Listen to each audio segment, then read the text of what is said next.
rõõm on teid kohatud taas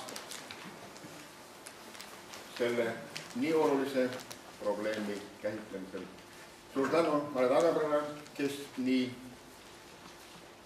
hästi seda tööd iseloomustas, aga teie olete praktilises elus seda kogenud ja see on suur rikkus Eesti koolile, Eesti rahvale.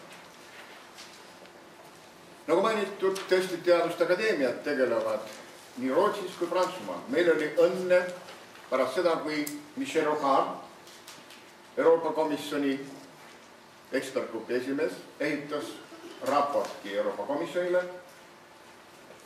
Science Education Now, a renewed pedagogy for the future of Europe, kaasaegne teadusharidus, uuendatud pedagoogika Euroopa tuleviku jaoks, oli meil õnn 2008. aastal selles aruandes mainitud projekti Polleni abil teha konverents Tartu Ülikooli aulas, kus osales just Prantsuse Teaduste Akadeemia esindaja Yves Querret ja Saksamaalt Sinus Transferi esindaja. Meil oli rõõm näha seda tõepoolest ka Rootsis ja seda iseloomustab ka Borselli sõnumit 17 number piltides ja kirjades, millist tööd 1/3, enam 1/3 omavalitsuse koole selles riigis teeb.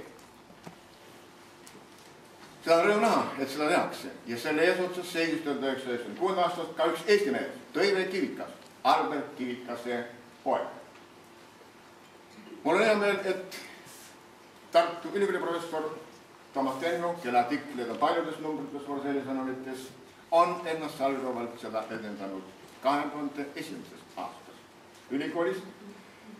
Ja nüüd, see oli siis salme 1A, Tartu õpetajate seminar, instituut aga ka kandis nime Tartu Pedagoogiline kool, mis praegu institutsioonina peab tühjenema, kuna kõik liigub ülikoolil Maarjamäisesse või kesklinna. Ja kui neid olles konsulteerinud suures mõttekojas, kaasa arvatud haridusministeeriumi asekantslerid, on meil tekkinud mõttekojas arvamus, et seal võiks luua haridusinnovaatika keskuse, Eesti haridusinnovaatika keskuse, sest teie olete need uuendajad, innovaatorid, aga riik saaks teha paremat tööd, kui ta koordineeriks üle Eesti seda tööd. Laborid ja kõik muu ja selle mõttetöö viljad oleme pannud ametlikult paberiks, nii nagu asekantsler palus. Ja kas täna on kohal haridusministeeriumi esindaja? On, tänan väga. Meil on prillid maas. On meil koos professor Raiki Mikkelsaarega see teile ametlikult üle.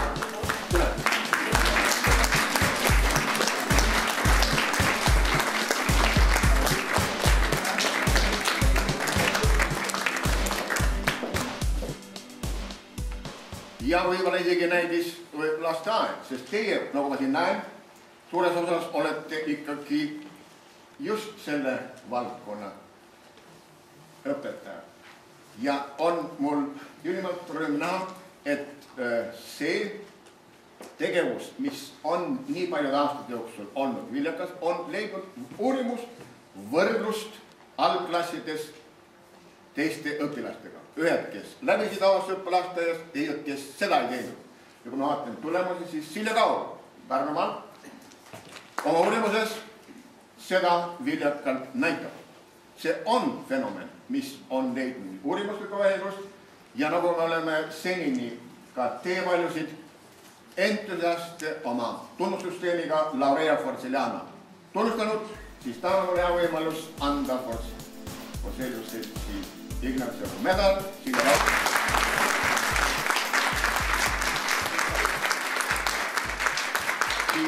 haridusinnovaatika keskusele, et sealt tõepoolest tuleksid kõik laborid, innovaatiline tegevus, et me 6 aasta pärast näitaksime Euroopale, kui Eesti Vabariik saab 100 aastaseks. Ja ta on Euroopa Liidu eesistuja maa kõrgemat klassi haridusvallal. Inimvara, kõrge vara, edu!